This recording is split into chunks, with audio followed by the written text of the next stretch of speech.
Super ಆಗಿರುವಂಥ tomato ಚಟ್ನಿನ ಮಾಡೋಣ. ಇದು ದೋಸೆ ಜೊತೆಗೆ, ಚಪಾತಿ ಜೊತೆಗೆ ಮತ್ತೆ ನೀವು ಇಡ್ಲಿ ಜೊತೆಗೆ ತಿನ್ಬೋದು. ತುಂಬಾನೇ ರುಚಿಯಾಗಿರುತ್ತೆ, ಟೇಸ್ಟಿ, ಯಮ್ಮಿ ಆಗಿರುತ್ತೆ. ಈಗ ಯಾವ ರೀತಿ ಮಾಡೋದು ಈ ಟೊಮೆಟೊ ಚಟ್ನಿನ ಈಸಿಯಾಗಿ ಅಂತ ನೋಡೋಣ ಬನ್ನಿ. ಮೊದಲು ಪ್ಯಾನ್ನ ಬಿಸಿ ಆಗೋದಕ್ಕಿಡೋಣ.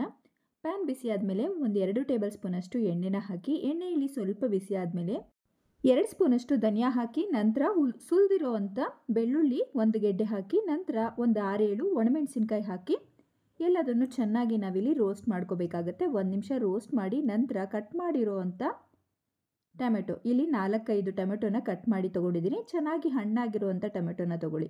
ಇದನ್ನು ನಾವಿಲ್ಲಿ ನೀರನ್ನು ಹಾಕಬಾರ್ದು, ನೀರು ಹಾಕದೇನೆ ಬಾಡಿಸ್ಕೋಬೇಕಾಗತ್ತೆ. ಉಪ್ಪನ್ನ 1 ಸ್ಪೂನಷ್ಟು ಕಲ್ಲುಪ್ಪನ್ನು ಹಾಕ್ಕೊಂಡಿದ್ದೀನಿ ನೋಡಿ. 1 ಟೀ ಸ್ಪೂನಷ್ಟು ಹಾಕ್ಕೊಂಡಿದ್ದೀವಿ ಕಲ್ಲುಪ್ಪು. ಎಲ್ಲ ಚೆನ್ನಾಗಿ ಮಿಕ್ಸ್ ಮಾಡಿ ಇದರ ಮೇಲೆ ಪ್ಲೇಟ್ನ ಮುಚ್ತಾ ನಾವಿಲ್ಲಿ ಬೇಯಿಸ್ಕೋಬೇಕಾಗತ್ತೆ. ಪ್ಲೇಟ್ನ ಮುಚ್ತಾ ತೆಗಿತಾ ನೀವು ಬೇಯಿಸಬೇಕಾಗುತ್ತೆ.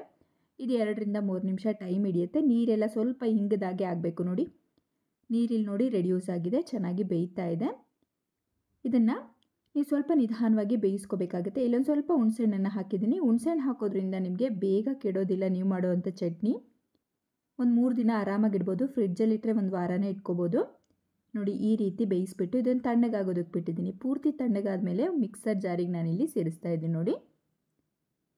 ಇದನ್ನು ನಾವು ಮೆತ್ತಗೆ ರುಬ್ಕೋಬೇಕಾಗುತ್ತೆ. ನೀರನ್ನು ಸೇರಿಸ್ತಾ ಇಲ್ಲ, ಹಾಗೆ ರುಬ್ಬಿ ತೊಗೋತಾ ಇದ್ದೀವಿ. ಆದಷ್ಟು ನುಣ್ಣಗೆ ನಾವು ಈ ರೀತಿ ರುಬ್ಬಿ ತೊಗೊಂಡಿದ್ದೀವಿ ನೋಡಿ. ತುಂಬಾ ಟೇಸ್ಟಿಯಾಗಿದೆ ಚಟ್ನಿ. ಈಗ ನಾವು ಇದನ್ನೆಲ್ಲ ಒಂದು ಮಿಕ್ಸಿಂಗ್ ಬೌಲ್ಗೆ ಟ್ರಾನ್ಸ್ಫರ್ ಮಾಡ್ಕೊಳ್ಳೋಣ. ನೋಡಿ ಚಟ್ನಿ ಯಾವ ರೀತಿ ಇದೆ ಅಂತ ನಾನಿಲ್ಲಿ ತೋರಿಸ್ತಾ ಇದ್ದೀನಿ. ಈಗ ಒಗ್ಗರಣೆ ಹಾಕೋದಕ್ಕೊಂದು ಪಾತ್ರೆ ಇಟ್ಟು 1 ಸ್ಪೂನಷ್ಟು ಎಣ್ಣೆ ಹಾಕಿ, ಎಣ್ಣೆಯಲ್ಲಿ ಸ್ವಲ್ಪ ಬಿಸಿ ಆದಮೇಲೆ ಸಾಸಿವೆ, ಉದ್ದಿನಬೇಳೆ, ಕಡಲೆಬೇಳೆ, ಒಣಮೆಣಸಿನ್ಕಾಯಿ ಫಸ್ಟ್ ಹಾಕ್ಕೊಂಡಿದ್ದೀನಿ. ನಂತರ ಸಾಸಿವೆ, ಉದ್ದಿನಬೇಳೆ, ಕಡಲೆಬೇಳೆ ಹಾಕಿ ಆನಂತರ ನಾವಿಲ್ಲಿ ಕರಿಬೇವಿನ ಸೊಪ್ಪನ್ನು ಸೇರಿಸ್ಕೊಂಡಿದ್ದೀವಿ. ಇವೆಲ್ಲದನ್ನು 1 ನಿಮಿಷ ಫ್ರೈ ಮಾಡಿಕೊಂಡು ನಾವು ಚಟ್ನಿಗೆ ಡೈರೆಕ್ಟಾಗಿ ಹಾಕೋತಾ ಇದ್ದೀವಿ ನೋಡಿ. ಈಗ ಚಟ್ನಿಗೆ ಹಾಕಿ ಚೆನ್ನಾಗಿ ಮಿಕ್ಸ್ ಮಾಡಿ ತುಂಬಾ ಈಸಿಯಾಗಿ ಟೇಸ್ಟಿಯಾಗಿರುವಂಥ ಟೊಮೆಟೊ ಚಟ್ನಿ ರೆಡಿಯಾಗಿಬಿಡುತ್ತೆ ನಿಮಗೆ 5 ನಿಮಿಷದಲ್ಲಿ. ಖಂಡಿತ ಟ್ರೈ ಮಾಡಿ. ಈ ರೆಸಿಪಿ ಯಾವ ರೀತಿ ಬಂತು ಅಂತ ತಿಳಿಸಿ. ಇದನ್ನು ಇಡ್ಲಿ ಜೊತೆಗೆ, ಚಪಾತಿ ಜೊತೆಗೆ, ದೋಸೆ ಜೊತೆಗೆ ತಿನ್ಬೋದು. ಈ ವಿಡಿಯೋ ಇಷ್ಟ ಆದರೆ ರಜನಿ ಅಡುಗೆ ಚಾನಲ್ನ ಸಬ್ಸ್ಕ್ರೈಬ್ ಮಾಡಿ, ಲೈಕ್ ಮಾಡಿ. Thanks for watching.